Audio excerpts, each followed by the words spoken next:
Olá pessoal, sejam todos muito bem-vindos a mais um 100% Talks. Eu sou o Matheus Pimentel e hoje nós estamos recebendo uma pessoa aqui que não é do Rio de Janeiro. Nós estamos abrindo as fronteiras do Rio de Janeiro. Estamos recebendo um vizinho nosso, lá do Rio Grande do Sul. E vocês vão conhecer um pouco mais da história dele. Ele tem um grande histórico dentro do social e ele é muito conhecido como o cara do emprego. Mas hoje vocês vão conhecer o cara e a cara do emprego. Estamos recebendo aqui o Kaká. Obrigado, meu irmão. Obrigado, viu? Obrigado pela oportunidade, fico muito feliz e por esse reconhecimento nessa cidade que eu tenho um carinho enorme e não sabia que eu tinha uma quantidade enorme de seguidores, né? Fico muito feliz mesmo. Kaká, muito obrigado. E pessoal, também quero aproveitar a oportunidade, essa entrevista hoje ela está sendo feita com o apoio da revista Molde. E está aqui conosco a Josi. Josi, muito obrigado por estar acompanhando hoje. Vai ser um prazer, né? A ideia de estar aqui também, que a minha pauta desse mês da revista vai ser também a história do Kaká, né? Uma história impressionante que vocês vão conhecer. E eu que agradeço de estar aqui também, é uma honra, um privilégio estar aqui também com você, tá bom, Matheus? Obrigada pelo convite. Eu que agradeço a oportunidade. Meu irmão, eu sei que você saiu lá de longe e a gente quer saber a sua história. Como é que começou? Eu sei que começou lá na Vila Dicto, certo? Certo, Vila Dicto, Zona Norte de Porto Alegre, né? Uma das regiões com índice de IDH, índice de desenvolvimento humano, uma das regiões com piores índices, né, de IDH. Então, assim, vulnerabilidade social enorme. Eu vivia no meio de um lixão mesmo, né? Vila Dicto é um depósito de lixo. Então, foi lá onde eu passei grande parte da minha infância, né, no meio da Vila Dicto. Foi nascido e criado lá? Nascido e criado lá. A gente tinha o hábito, né, de pegar o estoque vencido que vinha do Carrefour. Que tinha um Carrefour ali próximo, então a gente, como não tinha comida em casa, ia lá direto no estoque vencido do Carrefour. Pegar as sobras que tinham, né, aqueles que estavam para vencer e tudo mais. Basicamente isso. E como é que foi a sua trajetória? Você foi nascido e criado lá, estudou por ali mesmo? Como é que foi esse teu início? Eu costumo dizer que a minha vida foi um conto de falhas, né? Tudo muito... eu errei muito na minha vida. Então eu tive muito próximo de pessoas que viviam na mesma região que eu, em vulnerabilidade social. Não tinha muita perspectiva de vida, não. A minha infância sempre foi muito pobre, muito carente. Então tudo começou a dar certo depois de uma certa idade, lá depois dos meus 20 e poucos anos, 30 anos, que tudo começou a mudar. Mas até então minha vida foi muito difícil, assim.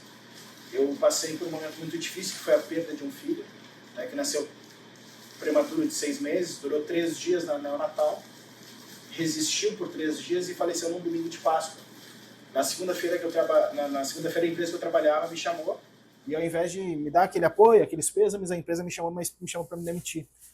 E como eu não tinha pais presentes, né, eu sou filho daquele que saiu para comprar cigarro e não voltou mais. Minha mãe também muito ausente, né, tendo que trabalhar direto, com faxina e tudo mais.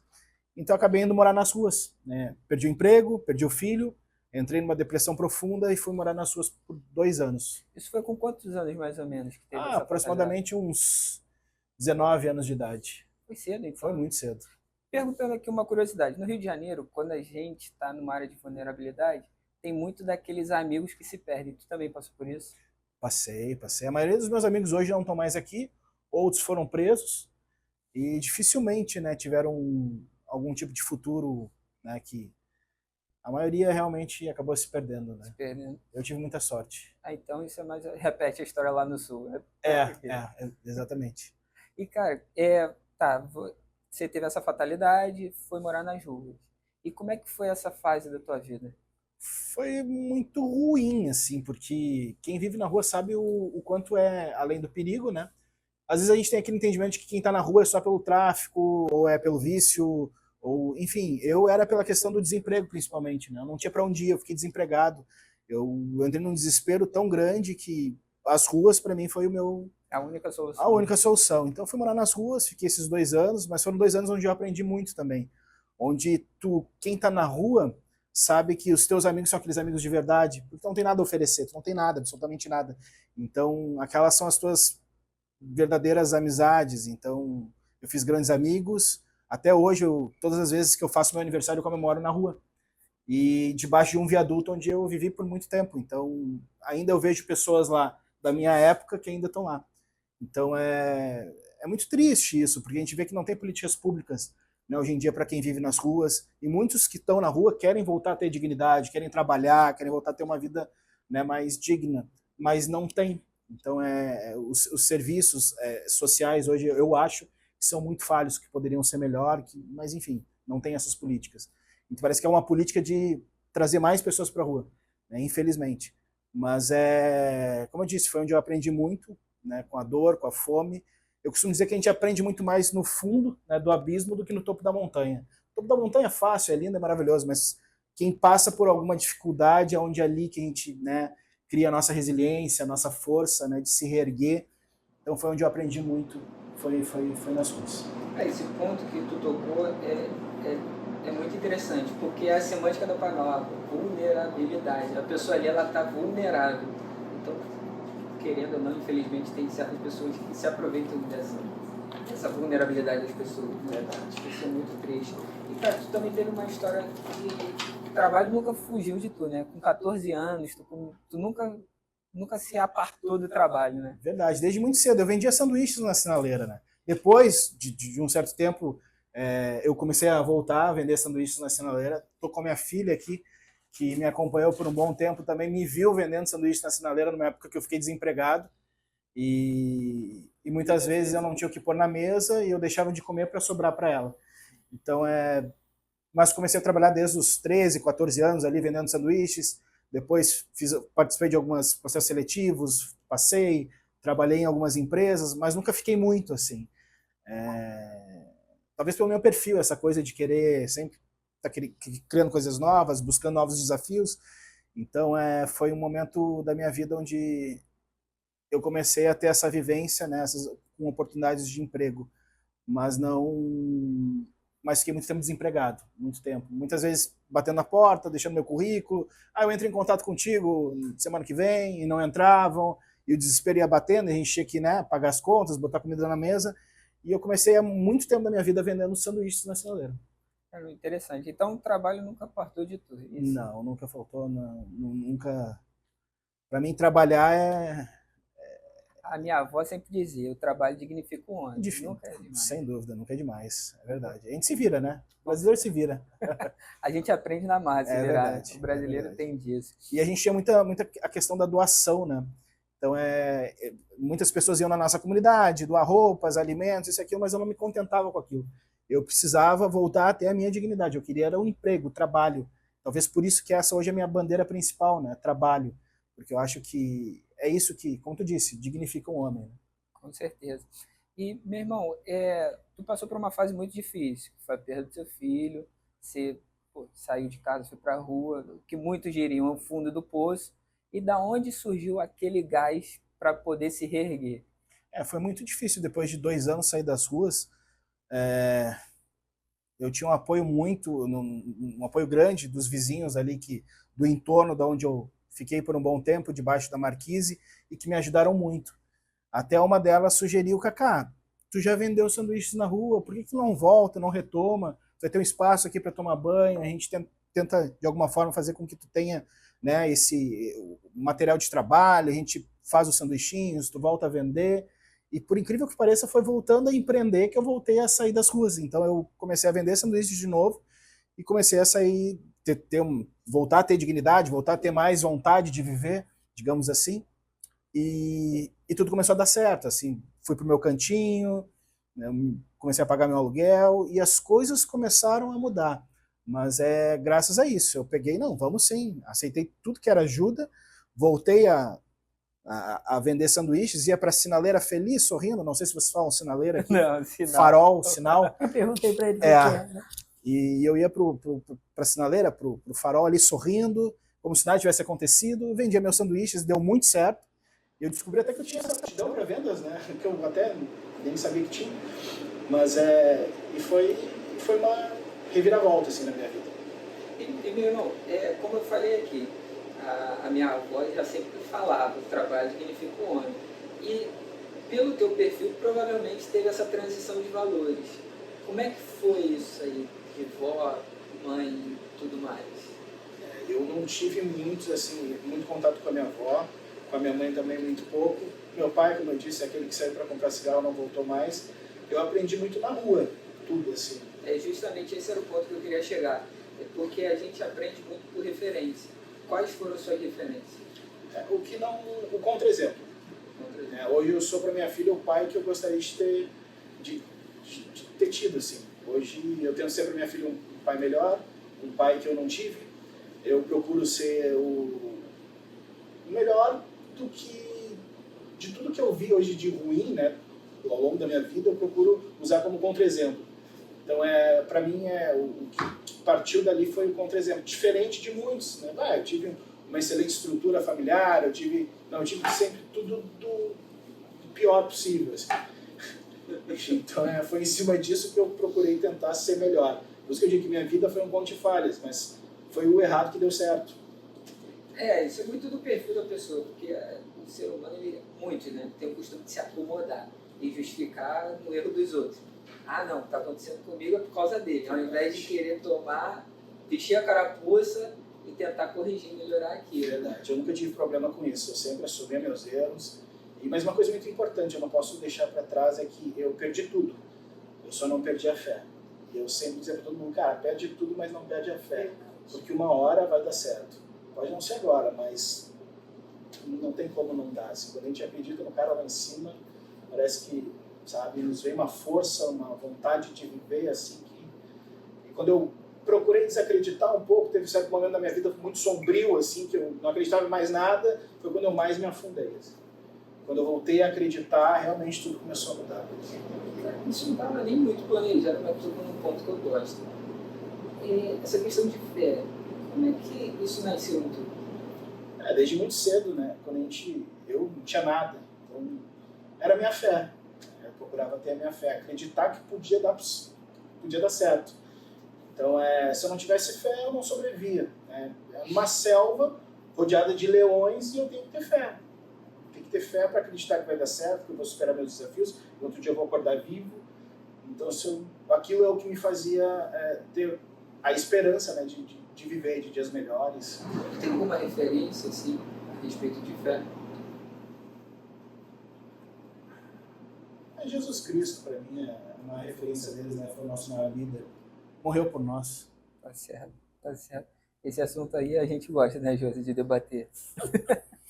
Cara, tu teve uma transição, um início de vida muito complicado. Hoje tu é um grande deputado de sucesso, de renome na internet, no Brasil como um todo. E um dos pontos que chama atenção na tua vida é a parte do voluntariado.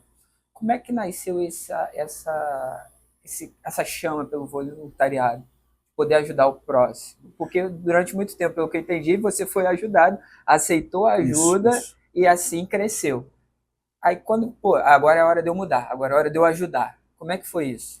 Eu, quando precisei muito de ajuda, eu vi o quanto é importante nessa questão do voluntariado.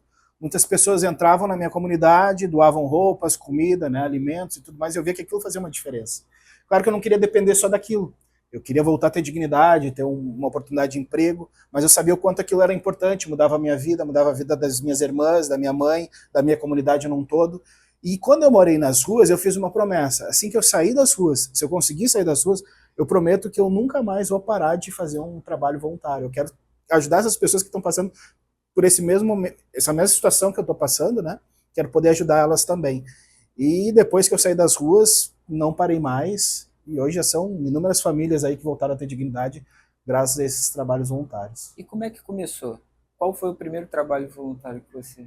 Foi o básico do básico, né? Cesta básica, levar comida, marmitas quentinhas para aqueles que estão na rua, né? Porque eu sei que passam fome, que têm a necessidade mesmo, e são muito gratos. Muitas pessoas que eu levei cesta básica, nem todas foram gratas, né? Muitas receberam a cesta básica, e isso é muito curioso. Umas até reclamavam, poxa, só isso? Poxa, eu tô te dando um alimento, né? Tu me pediu, eu estava com fome. Então sempre tem algumas pessoas assim, mas o morador de rua é impressionante. Eu posso levar uma marmitinha com massa e salsicha, nossa, ele chora, ele agradece, porque ele realmente precisa daquilo. Então, já a cesta básica nem todos precisam, às vezes uns até utilizam de má fé esse pedido, né? eu quero uma cesta básica, mas nem sempre eles precisam de fato. de fato. Então, assim, mas foi o básico. Comecei pelo básico e assim foi. Depois eu fui trabalhar numa agência de empregos, isso é muito curioso, onde eu aprendi tudo. Desde como elaborar um currículo, de falar nas entrevistas de emprego, e comecei a fazer palestras nas ruas, ajudando as pessoas que estavam em busca de emprego, né? Tu deve falar assim numa entrevista de emprego. Quando te perguntam isso, de repente responde assim. E o teu currículo, tu pode fazer de uma forma diferente, enfim. E comecei a passar esse conhecimento que eu tive. E daí começou a questão do emprego. Vou ajudar essas pessoas que estão em busca de emprego, porque eu já passei por essa necessidade, sei o quanto é difícil. E vou ajudar elas, né? Desde como se portar numa entrevista de emprego, como elaborar um bom currículo, de falar, né, nas entrevistas de emprego. Comecei a fazer palestras. No centro da minha cidade eu juntava 1.000, 1.500, 2.000 pessoas na rua. E quando eu vi começou a criar corpo, a imprensa começou a aparecer também. Quem é esse cara, né, que está ajudando essas pessoas de forma gratuita? Qual é a intenção dele? O que ele quer? Não é possível que isso possa existir, porque as pessoas sempre duvidam, eles acreditam. A pessoa está fazendo alguma coisa boa, né? As pessoas começam a duvidar, mas deve ter alguma coisa, algum interesse por trás disso. Não sei se lá no sul, mas aqui no Rio o pessoal brinca com o ditado, quando a esmola é demais, o santo desconfia. Mas deixa eu te fazer uma pergunta. Você reunir esse pessoal para treinar eles, para fazer como é que eles iriam se comportar na entrevista, certo? Isso. E aonde que você entra na hora que eu vi uma foto sua, que você sempre está com a bandeja com o currículo. Você, além de treinar, você levava os currículos, você só treinava eles e você ia com eles para as empresas pedir o trabalho? Eu sempre procurei fazer de uma forma lúdica, que é para chamar atenção mesmo, tanto da imprensa, tanto dos empregadores das empresas, para que eles pudessem ver. Daí eu criei ações desde o garçom do povo, o garçom do emprego, então eu me vestia de garçom, ia para as ruas com uma bandeja e as pessoas deixavam um currículo na bandeja. E eu ia para essas empresas dizendo, olha, hoje eu sou o garçom do emprego e estou aqui cheio de currículos. Aprecie sem moderação. Você levava os currículos. Exatamente. Né? E as empresas abriam as portas, me recebiam, e era a forma que eu tinha de ser diferente. Então sempre procurei fazer, desde o delivery do currículo, botava um mochilão nas costas, deixe seu currículo aqui que eu distribuo ele por aí. Então a bike do emprego, sempre tentando fazer de uma forma lúdica para chamar atenção. E realmente as empresas abriam as portas para mim, recebiam aqueles currículos, talvez diferentes se eu não fosse de uma forma lúdica. Se eu fosse uma pessoa qualquer, pegasse o currículo, batesse na porta da empresa, talvez nem fossem me receber. Então, Mas da forma que você, né, já postava, e aí as pessoas que você levava, você já estava preparando lá para quando for chamado, né? Olha, eles vão fazer aquelas perguntinhas, né? Quais são os seus pontos fracos, né? Os seus defeitos, o que pode melhorar, o que pode desenvolver. Então, de tanto eu já ter errado muito nisso nas entrevistas de emprego, eu comecei a passar para eles exatamente esses macetes. Legal. E foi dando muito certo, assim. As empresas começaram a abrir portas, as vagas começaram a aparecer, as pessoas me agradecendo, poxa, Cacá, graças àquela tua dica, graças ao currículo que tu deixou naquela empresa, hoje eu voltei a ter dignidade, comecei a trabalhar. Então, foi muito bacana, assim. Pô, perfeito, cara. Cara, tu é formado em RH? Desculpa. Não, administração. Administração? Administração de empresas. E foi a partir daí que tu começou a pegar o cacoete das entrevistas, né? Também. É mais pela questão técnica, assim. A experiência mesmo em si foi no dia a dia, trabalhando em agências de emprego, vendo como funcionava. Porque eu não sou formado em recursos humanos. Por isso que eu perguntei. Mas de tanto ver assim, as entrevistas, como funcionava, eu metido, né? Sempre fui muito metido lá, ia ver como é que funcionava.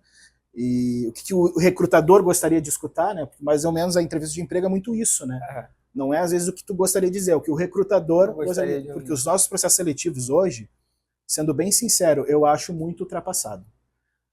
Me cite 3 pontos positivos, 3 pontos negativos, que animal você seria? Então são perguntas um pouco, eu acho que a gente poderia analisar o perfil da pessoa de uma forma muito melhor, né? Aproveitar aquele profissional de uma forma muito melhor, não só com essas perguntinhas, que são perguntinhas básicas, ultrapassadas, e que eu acho que não... Talvez por isso que muitas empresas erram na hora de contratar. Então, o processo Cara, voltando só um pouquinho à tua história, à tua fase de vida. Você falou que iniciou a sua carreira de voluntariado, ajudando o próximo, com a questão de comidas, quentinhas e tudo mais. Partiu de você ou tinha um apoiador por trás? Foi literalmente, deixando claro, foi literalmente o teu bolso? Foi. Através de doações, eu pedia doações na época quando eu não tinha condições. Eu pedia doações para todo mundo, doações de massa, feijão, arroz, eu mesmo preparava, eu mesmo comprava, fazia prestação de contas, divulgava nas redes sociais, ao contrário do que muitas pessoas falam, eu acho que isso é até uma certa hipocrisia. Ah, fez o bem, não divulga. Eu acho que é o contrário. A gente vê tanta coisa ruim nas redes sociais, né? Por que não divulgar o que é bom, divulgar o que é legal, para motivar as pessoas a fazerem também, né? Até como prestação de contas, eu recebi, eu precisava prestar contas que aquilo lá eu fiz. Então, eu sempre divulguei muito isso. E as pessoas queriam sempre ajudar. E com essa ajuda, eu mesmo me mobilizava, né? Ia botava a mão na massa, ia atrás e ajudava mesmo. Tu começou sozinho, né? Sozinho. Hoje tu tem uma equipe?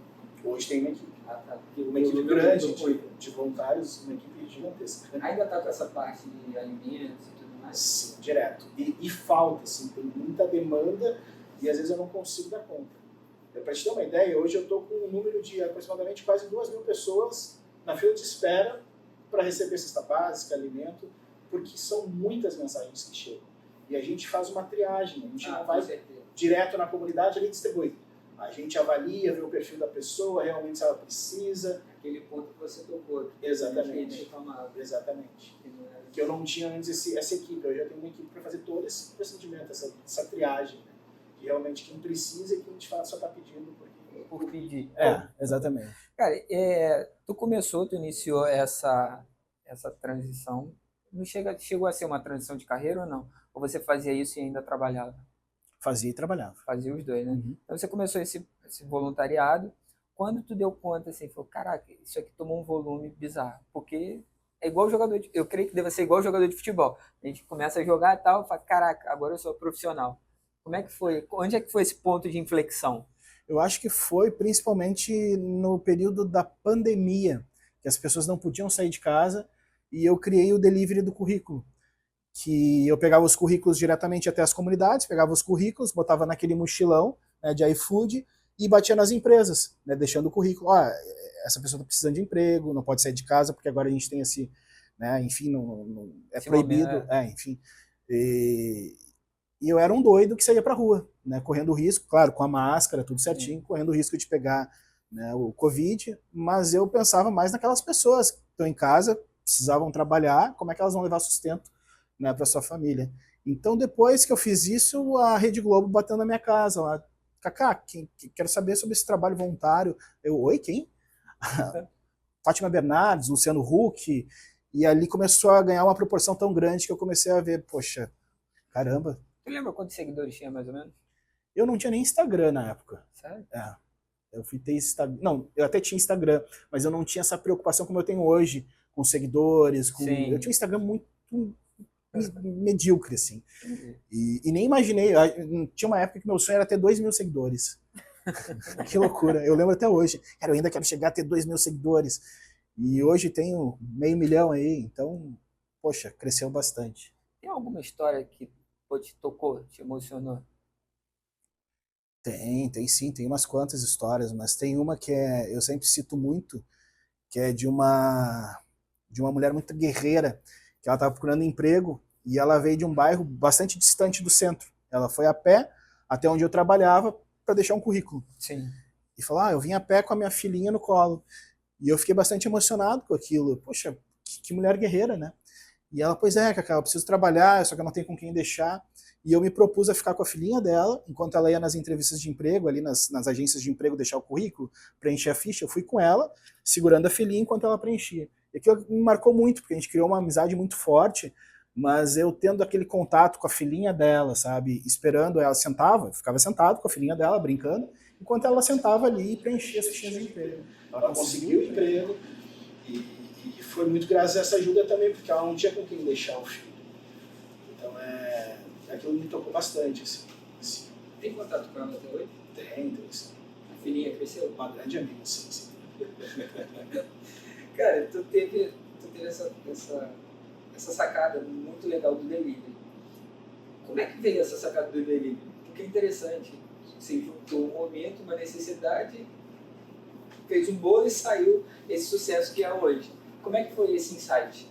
Eu não sei se é muito coisa do aquariano, né? Aquela coisa de querer fazer diferente. Tá todo mundo fazendo igual, então eu quero fazer diferente. É que nem numa loja, às vezes eu entro numa loja, olha essa camisa pra ti que linda, tá saindo, tá todo mundo usando. Daí eu já digo, então não quero. Eu quero uma que ninguém tá usando. Então, eu sempre quis fazer diferente. E lembro que uma vez na minha empresa, eu estava trabalhando ali, e entrou o cara do iFood para entregar o almoço para um colega meu. E eu vi aquele mochilão, me chamou a atenção, e eu, delivery, escrito, delivery do emprego, delivery dos currículos. Me veio aquele start na hora, vamos fazer isso, só que com currículo. Então, aí veio esse insight, assim, de querer fazer essa coisa diferente, através do sempre voltado para a empregabilidade. Mas já foram outras ações, teve o Pix do currículo, teve o delivery dos currículos, bike do emprego, sempre buscando. Vai inovando. Vai inovando. Entrando no gancho, deixa eu te fazer uma pergunta. Essa quantidade de pessoas que você já ajudou, né? Muitos estão empregados, alguns eu creio que não conseguiram se firmar no emprego. Desse pessoal todo que você ajudou, hoje tem alguém na sua equipe que te ajuda ou também tem a mesma visão de ajudar as outras pessoas depois de saber que você foi o canal que aquela pessoa estava passando aquele problema e aí você conseguiu um emprego e fez com que aquela pessoa crescesse, né? Então ela entendeu que ser voluntário é crescimento. E essas pessoas que você ajudou, algumas delas estão na sua equipe ou fazem também o mesmo serviço, ajuda o próximo, começou a entender que ajudar é necessário para o crescimento de outra pessoa? Sim. A maioria das pessoas que trabalham comigo, inclusive, são pessoas que eu contratei através desse trabalho voluntário. E um deles até era um ex-catador de papelão, que ele catava papelão e eu peguei, trouxe para mim e moldei, lapidei da forma que eu queria, mas eu vi que nele tinha o principal qualidade, sabe, que era caráter. Eu gostei muito dele. É uma pessoa que queria muito trabalhar, batalhadora, guerreira, queria sair daquela vida, e eu dei essa oportunidade para ele. Hoje ele é um grande parceiraço meu, muito bom, um amigão mesmo. E tem outras pessoas também, eu também trabalho nessa questão da violência doméstica, né?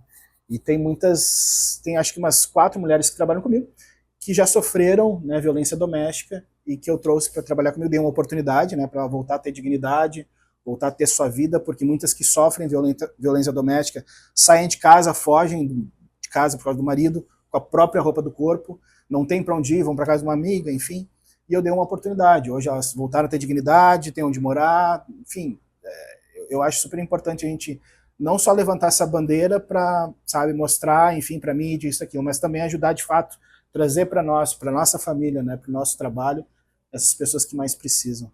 Essa parte da violência doméstica é muito interessante. A gente vai tocar nela depois, com certeza. Ainda mais com a Josi aqui, vai ficar mais fácil de tocar. Mas, cara, voltando rapidinho. O que teve, assim, de logística difícil? Porque tu tem várias Pix, como você citou, Pix, Bike, já vi Uber, né?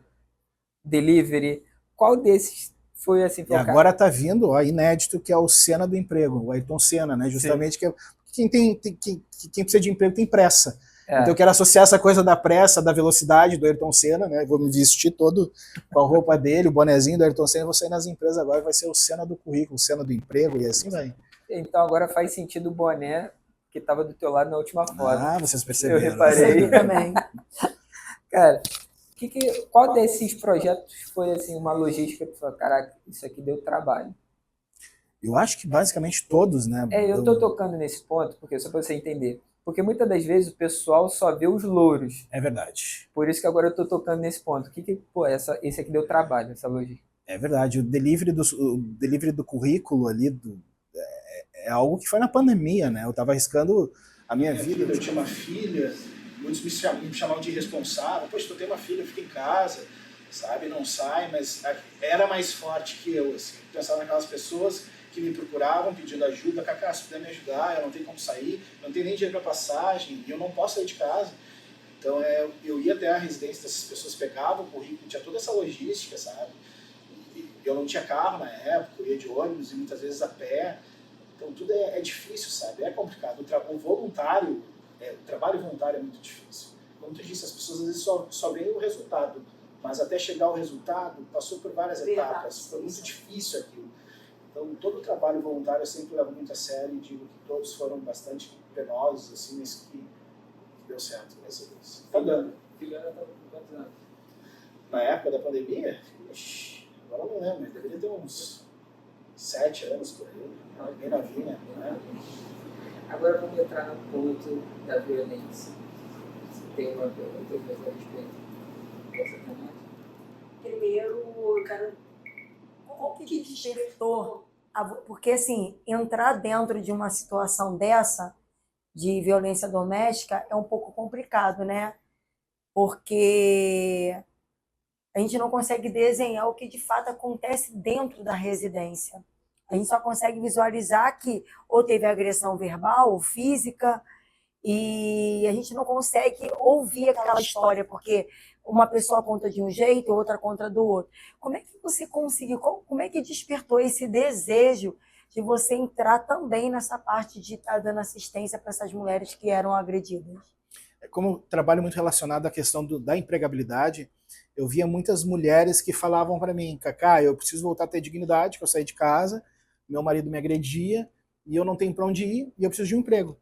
E eu comecei a ver mais, né, com outros olhos sobre essa situação. E comecei a ver que tem uma infinidade de mulheres que sofrem violência doméstica, que precisam voltar a trabalhar, e que muitas vezes não denunciam por medo, por receio, por vergonha. Então eu tentava ajudar essas mulheres a fazer esse trabalho. Olha, vamos na delegacia, vamos prestar queixa, vamos ver um lugar para que possa ficar, e principalmente voltar a ter dignidade, né? Voltar a trabalhar. Eu vi minha mãe sofrer violência doméstica já desde criança, com padrastos, né, que ela acabou tendo, casos que ela acabou se envolvendo, e que eu via que não era legal aquilo. E tenho certos traumas quanto a isso também, e me fazia muito mal aquilo.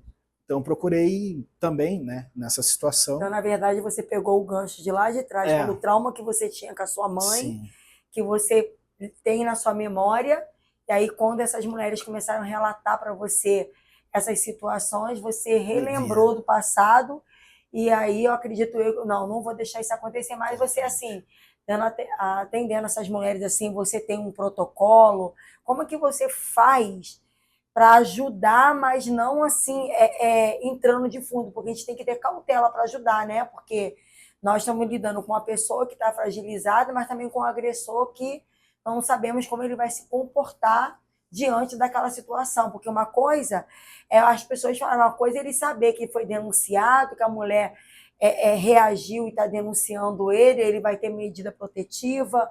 Como é que você lida com tudo isso? Eu procuro fazer o feijão com arroz, não me envolvo tanto. Quando é algo muito complexo, aí entra a política.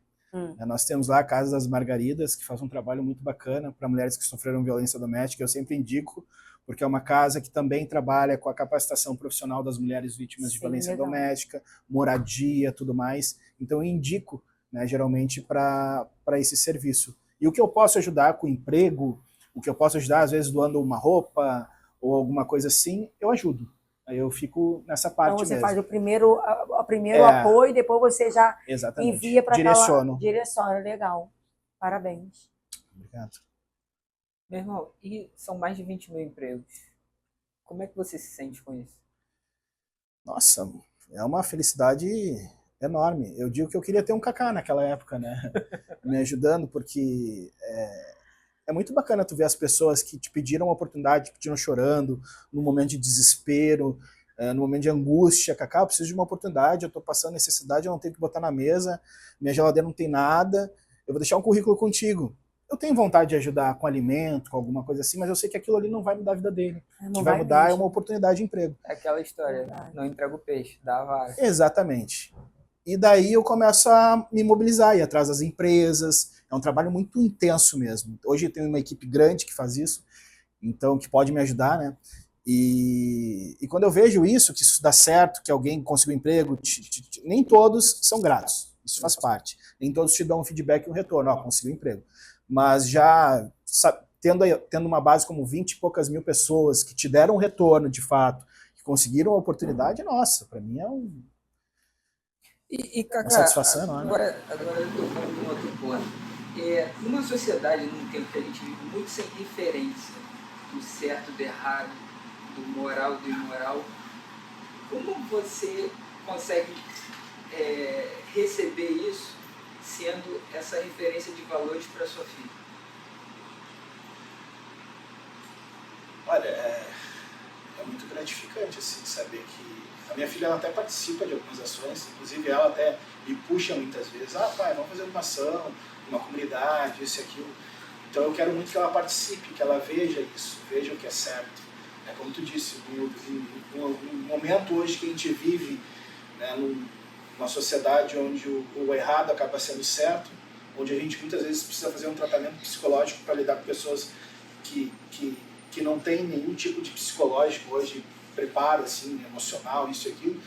Então eu procuro mostrar para ela o máximo, né, do que, olha, essa é a realidade que a gente vive. Dá graças a Deus que hoje tu não vive nessa realidade, tem uma realidade diferente, dá valor, aproveita as oportunidades que teu pai não teve. Então eu procuro muito mostrar para ela isso, né, que ela precisa participar, ela precisa ver, ela precisa ter essas referências. E é muito bacana, eu vejo ela hoje em dia tendo essa evolução. E comparo ela muito com as coleguinhas e vejo, que bom que ela está num momento de evolução muito bacana, assim. Nem todos pensam assim, né? Eu justamente toquei nesse ponto porque é uma deficiência muito grande. A sociedade hoje, o certo está virando errado, como se fala. É verdade. E a próxima geração é que vai sofrer de fato. A gente tem líderes no poder hoje em dia, né, que para alguns são referências de orgulho, mas que deveria ser uma vergonha, né? Sim. Mas é complicado. E, cara, você está criando um legado, primeiro, acredito, para sua filha, para sua casa, que é a sua célula máter, e você está deixando um legado também para o Rio Grande do Sul. Como é que você vê isso? O que te serve? Você já vê isso nas crianças perto? Você já vê essa referência? Como é que é lá no Sul? No Sul eu faço um trabalho, como tu disse, do super-homem, eu me visto de super-homem e vou até as aulas pediátricas dos hospitais, né? Então tento levar um pouco de esperança para essas crianças que às vezes não têm esperança alguma, né? Estão passando por tratamentos difíceis de saúde, mas eu sempre procuro deixar sempre essa mensagem, né? Da criança que eu fui, o que eu passei, e que hoje estou aqui, né? Como um super-homem. Poderia estar de uma outra forma, mas graças a Deus hoje eu estou aqui com força para poder mostrar para elas que é possível, que a gente tem que acreditar, né? Aquela coisa do perder tudo menos a fé. E a criançada adora, né? Eu entro nas comunidades carentes, a criançada já me conhece, o Cacá aquele lá que ajudou meu pai a conseguir emprego, enfim, né? Então é muito bacana isso. E faço sempre que a minha filha participe, né, dessas ações e veja nessa realidade. Essa referência dentro de casa é fundamental. A gente recebeu aqui um tempo atrás o Rafael, ele tem um trabalho muito legal, que se chama O Pai de Aluguel. Ele também é pai de 2 filhos, como falha a memória, que ele foi no posto de gasolina e ali estava um casal de adolescentes, um menino e uma menina, só que estava exacerbado, caliente demais. E todo mundo olhando e ninguém fazia nada.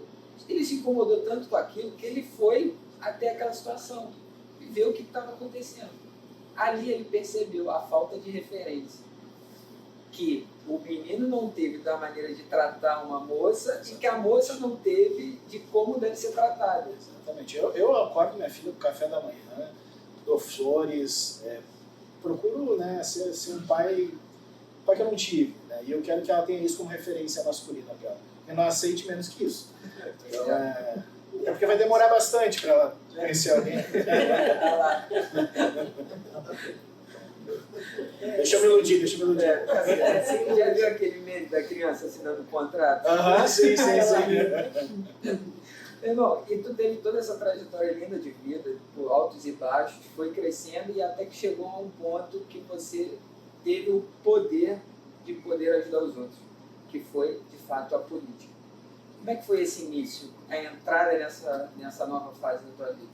Foi importantíssimo, porque eu via que o meu trabalho voluntário ele ficava muito limitado. Então, só aquilo. Eu precisava de políticas públicas, eu precisava criar políticas para aquilo. Então, eu precisava entrar para a política. Embora eu nunca gostei muito de política. Eu sempre fui muito revoltada, aquela coisa toda, porque política não presta, política é tudo igual. Depois eu comecei a entender que política ela faz parte do nosso dia a dia. Claro que a gente respira o arroz que a gente come, o feijão, a água que a gente bebe, a internet que a gente consome. Então eu comecei a ficar mais politizado. Então para mim foi muito importante. E aí sim veio a vontade. Bom, agora eu vou entrar para a política e vou começar lá de baixo. Começar como vereador, tentando mudar alguma coisa na minha cidade. Concorri, né, sem a mínima pretensão, até porque me chamavam de louco, porque eu era o único candidato que estava concorrendo sem ajudar nada. Aí eu vou entrar no gancho dele para ficar, né? O interessante é que quando eu falei com o Kaká, né, na rede social dele, e aí ele falou que assim, me chamou a atenção que ele usava a roupa do super-homem, né, para ir visitar as crianças no hospital, e aquilo eu achei muito interessante da parte dele, homem grandão de super-homem, imagina como é que as crianças ficavam encantadas. E aí eu fui pesquisando a parte do social dele, né, que isso é uma coisa que me alegra muito, né, ser voluntário. E achei engraçado que quando eu procurei o Kaká e falei para ele que ele ia fazer parte de uma parte assim, da revista onde eu faço parte da coluna, né, da revista Nós, e aí mandei para minha secretária e falei, Cristina, você dá uma pesquisada para mim aí do Kaká, para eu saber, né, da matéria. Aí eu descobri que o Kaká era político, porque até então eu fui entrar na rede social dele e diferente de alguns políticos, o Kaká não é de colocar na rede social que ele é político, que ele faz, acontece. Isso me chamou a atenção. Aí a minha secretária pegou e falou assim, olha, ele é político. Eu disse, não é político. É assim, quando eu entrei dentro da rede social, que eu entrei, nem foi na rede social, porque ele não é muito de postar, eu joguei no Google, ele foi vereador. Eu não falho a memória, foi acho quantos mil votos mesmo que você fez? Vereador, eu fui mais votado do meu partido, foi 5 mil votos. 5 mil votos. Aí eu falei assim, mas como? Aí eu fui tentar buscar, e aí depois ele foi deputado estadual. Aí eu liguei para ele, falei para assim, o Kaká, vamos fazer uma chamada de vídeo, porque tem alguma coisa aí que não está batendo, né? Fizemos uma chamada de vídeo, aí ele falou assim, sim, eu sou deputado. Eu falei assim, mas como assim você conseguiu deputado? Olha, impressionante. Sabe, Matheus? O Kaká me deixou assim, encantada da forma dele fazer política. Eu trabalho com política há muito tempo, a parte técnica, né, técnica da política, e eu sei que para fazer hoje uma campanha você tem que ter recursos, né? E o Kaká, simplesmente, ele fez a política dele sem usar recursos nenhum. E sabe como é que foi o recurso dele? Com um pedaço de papelão, com o número dele. Ele não usou nenhuma verba de gabinete. Ele, não, eu não usei verba nenhuma de gabinete. Eu fiz a minha campanha com um cordão, com papelão, e eu fui pra rua. E o pessoal via e eu comentava. Então, assim, eu achei impressionante isso. Kaká, você está de parabéns, porque hoje, difícil para você, é muito difícil você entrar hoje, né, para ser vereador ou político, e você não usou nada mais, nada menos do que um pedaço de papelão. Então, assim, você está de parabéns, é uma coisa muito diferente. O Kaká, ele não gosta de falar de política, mas eu e o Matheus fizemos questão de falar só esse pedaço, que isso é um exemplo, né?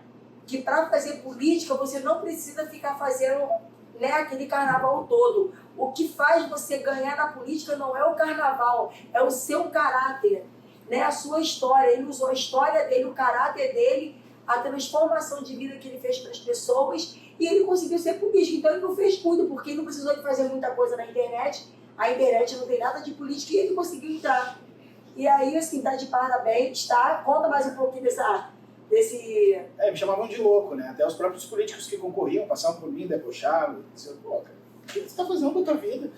E eu justamente acho que por ser diferente, talvez foi o que me fez dar me destacar diante do meio do povo, porque todos estavam muito iguais, todos com bandeirinha, sorrindo, aquele carnaval todo que é política. Tem pavor, que é só para entupir as ruas da cidade com santinho, torrar o dinheiro do povo, do fundo eleitoral, e eu não usei nem dinheiro, tanto do fundo eleitoral quanto da iniciativa privada, não usei nada. Eu disse assim, não quero usar nada mesmo. E justamente eu ia para as paradas de ônibus e dizia, cambada de sem vergonha, eu tô ganhando diante de vocês, cada bandeirinha dessas aí é 1 quilo de arroz, 1 quilo de feijão, uma lata de óleo na tua casa que poderia ter, e olha aí, eu sou um candidato que está concorrendo de forma séria, já tentando mudar agora, já pela campanha política, pela forma de fazer campanha, sem usar nada. Estou com esse papelão justamente para te provar que eu não estou usando nada. E tu pode escolher se tu quer votar nos mesmos ou se quer votar em alguém diferente. Então fica o teu critério. Mas se quiser votar em mim, tira uma fotinha aqui, compartilha nos seus grupos de WhatsApp, família, grupo de futebol, grupo que for. E foi aí que viralizou. E as pessoas começaram a aplaudir e tudo mais. Os caras estavam com a bandeirinha que não bater na minha cabeça. Então assim, foi muito bacana isso. Foi uma experiência única. Porque tu cria inimigos. Né? Eu chegava com o megafone e falava, tá vendo essa cambada de sem vergonha, torrando dinheiro do povo, sabe? Fundo eleitoral, que não serve pra nada, só pra... Enfim, e foi muito bacana isso. Levar um pouco dessa consciência para as pessoas, que às vezes as pessoas não tinham esse entendimento. Como é que pode ter alguém querendo concorrer, só se for doido, querendo concorrer sem usar nada? Então era o errado que deu certo. Então hoje as pessoas lá na Assembleia Legislativa me cumprimentam, me respeitam. Poxa, cara, realmente tu tinha razão, olha que bacana. A quantidade de votos que tu fez sem usar nada, usou as redes sociais, né, que a gente tem que usar as redes sociais. Tu ia para as paradas de ônibus, tem que estar no meio do povo. E deu certo. Eu acho que é muito da vaidade, né? Cacá, eu vou ser bem ousada de falar para você que o que fez você entrar dentro da política, eu vou voltar lá atrás o que o Matheus falou. Primeiramente foi a sua fé, porque a fé ela move montanhas. E quando você começou a exercitar aquela fé ali, as coisas começaram a voltar ao seu favor. Não foi simplesmente que você pegou um megafone e falou também. Mas eu acredito que, como eu fiz, muitas pessoas começaram, Cacá começou a buscar quem é você, porque nós somos o que nós plantamos. Se você planta o bem, você vai colher o bem. Então eu acredito, por um pouco da minha experiência, que quando você começou a fazer aquela campanha, as pessoas começaram a estudar sobre a sua história, não que você possa ser, as pessoas que votaram em você, a maioria você não ajudou, mas como todo mundo está muito cansado com isso, não, eu vou votar nesse cara, porque ele faz a diferença, porque hoje, tudo que estamos criando aqui não é para a nossa geração, é para a nossa geração de netos, de filhos, então muitas pessoas estão batendo nessa tecla. Então, assim, continua com o seu caráter, com o seu modo de pensar, de agir, porque o que botou você lá dentro mesmo foi a sua história. Porque hoje em dia é muito difícil uma pessoa ter uma história igual a sua, uma história de superação, porque como o Matheus falou lá atrás também, as pessoas às vezes ficam se vitimizando, que está passando aquela necessidade, está passando aquilo, não corre, porque até mesmo para você ir para um outro processo, você tem que ser determinado. Se você não tivesse determinação e fé, você não estaria nem aqui hoje. Então, continua assim, nesse padrão ainda de caráter, falando a história, fazendo direitinho, porque esquece que as pessoas julgam, ele é bobo, que está fazendo isso, você vai ser julgado. Não pense nisso, continua nesse caminho que você não vai fazer sacrifício de estar dentro do parlamentar sempre, porque a tua história, ela inspira outras pessoas. Me inspirou. É muito legal que hoje eu sou o único deputado que custo zero. Eu não utilizo nada da minha verba de gabinete. Lá no Rio Grande do Sul, para vocês terem uma ideia, eu não estou falando de salário, cada verba de gabinete que o deputado ganha por mês é em torno de 20 mil e poucos. Sim. Por mês. Para gastar com papel, caneta, cartãozinho, isso e aquilo. Então tudo eu tiro do meu dinheiro. Porque eu já tive uma situação tão ruim que o que eu ganho hoje para mim é o maior salário que eu já vi na minha vida. Então eu valorizo muito isso. Então eu sou o único deputado custo zero. Já saí algumas matérias e tudo mais que economiza tudo. Desde de gasolina, combustível, tudo que é regalia e privilégio eu abri mão. E desde como vereador e agora como deputado. E vou seguir sendo assim. E tu sabe o que é o mais impressionante? Aqui no Rio de Janeiro não chegou isso. Não chegou. Ninguém sabe. Cara, aproveitando o gancho da política e tudo mais, tem uma característica muito interessante. Tu tem um hábito social muito forte e agora tu está na política. Só que é uma característica tua não misturar os dois. O porquê disso? Eu acho que isso muito da questão do político. Muitas pessoas dizem para mim, Cacá, tem que botar no teu status, tá? Que tu é deputado estadual. Tu imagina só que legal, isso é bacana. Eu tô enxergando uma forma, hoje talvez, eu acho que é a forma mais correta, de que isso é pura vaidade. A política é para te transformar vidas através de políticas públicas, que realmente é o teu trabalho e eu não faço mais do que a minha obrigação. Agora, o trabalho voluntário é algo que eu faço por amor mesmo. Assim.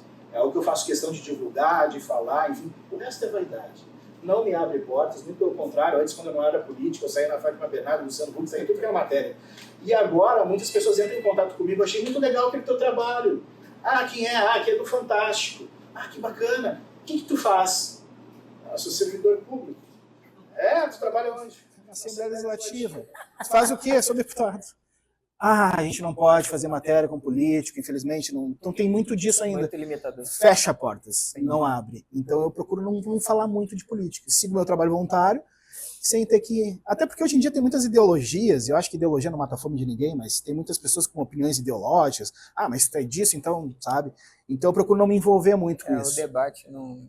As empresas que contratam hoje são muito... Estão divididas, então... Ilimitadas, Então, né? para a gente encerrar o assunto de política, qual foi... O que você viu assim, pô, entrei? O que isso te ajudou? Tu falou que já atrapalhou muito, mas o que te ajudou? Muito. Hoje em dia tem inúmeros projetos protocolados e muitos projetos já aprovados. desde projetos simples, como o Cine Municipal da minha cidade, não oferecia impressão de currículos de graça, cursos de capacitação profissional, auxílio jurídico para quem está desempregado. Só explica, porque nem todo mundo conhece. O que do teu estado? O Cine Municipal. É porque aqui a gente não tem. Que é um serviço onde quem ficou desempregado vai lá procurar emprego. Tá. Serviço público. Tá. Então lá tem muitas empresas que se cadastram e vão atrás de pessoas que estão em busca de emprego. E essas pessoas vão lá, no Cine Municipal. Então, cara, eu fiquei muito feliz, foi aprovado. Hoje em dia, na região sul, quem está desempregado tem direito à impressão de currículo de graça, a curso de capacitação profissional, auxílio jurídico. Então é muito bacana isso, sabe? Tu vê essas mudanças acontecendo através da política. É interessante. Então fechamos já essa pauta. Agora vamos para o futuro. O que você vislumbra no futuro? O Senado, é claro. Tô brincando. Tô brincando. Não, o que eu vislumbro é só que eu possa continuar fazendo a diferença na vida das pessoas. E para mim já está ótimo isso. Se hoje são 20 mil, que amanhã possa ser mais 40, 60, e quanto mais pessoas, melhor. A Josi tem uma surpresa agora. Então, o Kaká é também uma das coisas que me admirou, né? O Kaká, ele simplesmente posta as coisas, né? E, Kaká, qual é a sensação que você tem? Porque eu olhei na sua rede social e você falou um pouco para mim que algumas pessoas te procuraram para conhecer sua história e algumas dessas pessoas foram fora do país. O Kaká já foi para fora do país já para receber, né, homenagem. Então, assim, fala um pouquinho dessa experiência pra gente. Foi uma loucura, assim, nem eu acreditei. Agora a gente teve 2 honrarias máximas que eles dão para quem é do Brasil, enfim, em Nova York. Eu recebi 2 anos consecutivos essa honraria. O único político que participou foi Sérgio Mengele, que é de Colatina, que já viralizou nas redes também, fazendo algumas coisas, plantando e tudo mais. Aquele cara que foi a mão na massa, é uma figura, eu conheci ele. Foi eu e ele, os 2 únicos políticos que foram receber essa honraria lá em Nova York. É impressionante como é que isso aqui dentro a gente não... E me descobriram assim, através das redes sociais. Cara, tu faz um trabalho incrível, a gente quer te homenagear. E eu fiquei muito feliz com aquilo. Nova York, tem alguns outros convites agora vindo também para fora, tem para Portugal, tem um outro para Dubai. Nossa, imagina eu em Dubai. Aquele morador de aquele que já comeu do lixo tá lá em Dubai agora. Então, Kaká, como a sua história ela é inspiradora, né? E eu tentei me inspirar, até mesmo, eu também faço parte de projetos também. Então, eu sei a sensação que você está sentindo aqui no momento, porque muitas das vezes, quando a gente faz o bem para o próximo, a gente não quer reconhecimento de valores, de bajulação. É reconhecimento de pessoas que entendem o que é ser voluntário. E eu acredito na sensação que você teve em outros países em relação a isso, mas também eu me inspirei e não tinha como não trazer você no Rio, até mesmo um dos motivos que o Kaká está vindo no Rio, porque ele vai ser a matéria da minha coluna da 5ª edição da revista Mãos. Ele vai estar dando esse prazer, né, de estar fazendo essa matéria conosco, conta aí Josi Mendes. E a gente não podia deixar também de seguir o parâmetro, né, de também fazer uma homenagem para o Kaká, porque é uma história linda, né? E ele veio aqui no Rio de Janeiro simplesmente, somente para fazer a entrevista com o Matheus, né? Da coluna dele, Talks, né? E para conversar um pouco comigo da minha coluna da revista Mãos, onde eu sou colunista.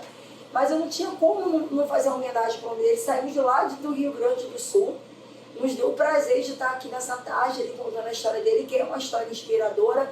Não só está nos inspirando, mas vai inspirar muitas pessoas quando começar a ver a matéria dele, né, rodando. Eu espero que a matéria dele possa me inspirar vocês que têm já o dom de ser voluntários. Pega a inspiração do Kaká e seja inspirador, porque eu também fui, hoje, por eu ser presidente de um instituto, eu inspirei em outros projetos também, eu comecei a ser também, ajudar o próximo. Então, essa matéria que quem possa vir assistir se inspira também, porque ajudar o próximo, isso não é só ajudar, isso faz bem para a nossa alma também, porque isso, a gente estamos aqui na Terra para um ajudar o outro, é uma corrente de bens. E, Kaká, eu não podia deixar de homenagear você. E eu quero chamar o meu amigo Léo, ele é empresário também aqui no Rio de Janeiro, ele faz parte de uma grávida, ele está fazendo uma lembrança também em homenagem a você. Bom prazer, tá? Tudo bem? Tudo bom? Então, fui convocado colocado aí pelos meus grandes amigos a desenvolver aqui, criar e produzir um troféu em sua homenagem. É um oferecimento do Estudo Social da Josi, revista MOL, 100% Talks, e minha empresa Cedo Arte. Então, estúdio de design e produção. Tudo criado e produzido por nós lá.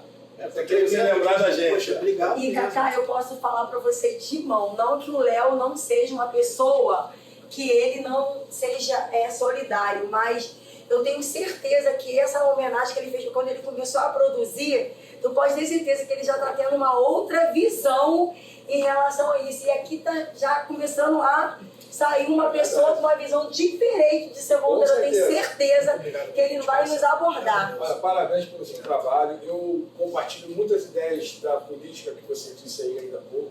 E parabéns, é isso aí. Eu acho que esse é o caminho. Se todos fizessem como você, a gente teria um Brasil diferente. Poxa, estou muito feliz, estou surpreso, estou tremendo aqui. Muito obrigado, não esperava a entrevista e para mim já estava ótimo. Esse reconhecimento para mim é maravilhoso, é fantástico. Aquele cara que já comeu do lixo, hoje está aqui hoje, no Rio de Janeiro, enfim, pessoas incríveis. Hoje pude ter a oportunidade de conhecer tantas pessoas legais, tantas pessoas incríveis, e estar recebendo essa homenagem para mim não ainda não só ficar por aí, tá? Tem mais coisa, Tem né? mais coisa. Como eu já sei como é que é, né? Eu tenho certeza que você vai guardar isso com uma lembrança assim, vai ser marcante do Rio de Janeiro. Tá na minha E mesinha, eu com quero certeza. ainda fortalecer essa lembrança ainda. Eu só faço aqui com pessoas especiais. Eu ajudo muitas pessoas, sim, eu ajudo. Mas esse certificado aqui eu só dou para quem de fato me inspira, tá? E quem toca mesmo. Além de você fazer parte da 5ª edição, que eu tenho o prazer de escrever a matéria dele, que é uma matéria assim, muito gostosa de se escrever, estou me inspirando, eu não podia deixar de dar esse certificado do Instituto para você, tá? Pelo seu trabalho, porque esse reconhecimento sim que vale a pena para a gente que trabalha com a parte social. E você leva esse troféu aí, né? Mais esse certificado. E você pode ter certeza que está sendo um prazer enorme. Eu vou falar por todos que estão aqui, né? Que não vai aparecer aqui na filmagem. A mesma sensação que eu estou sentindo, eles estão sentindo também. É uma honra você estar aqui no Rio de Janeiro, fazendo essa entrevista para todos nós. A nossa tarde vai sair assim, diferente. Todo mundo vai marcar essa data de hoje, porque eu tenho certeza que está sendo uma inspiração. Aquelas que já ajudam, vai estar fortalecendo mais ainda. Tá? Que a história do Cacá possa inspirar as pessoas que estão aqui no auditório, mas aquelas pessoas que estão também assistindo, que para ajudar o próximo só basta uma atitude sua. Começa a ajudar com um pouco, igual o Cacá fez, né, com uma cesta básica. Quando você vê, você está sendo envolvida. E quando você começa a ajudar, começa a levantar outras pessoas também para te ajudar. E aí isso vira uma corrente de bens. E aqui está o certificado também do Instituto para você lembrar, com muito carinho, aqui de presente para você, Cacá. Tá bom? Muito obrigado, de coração.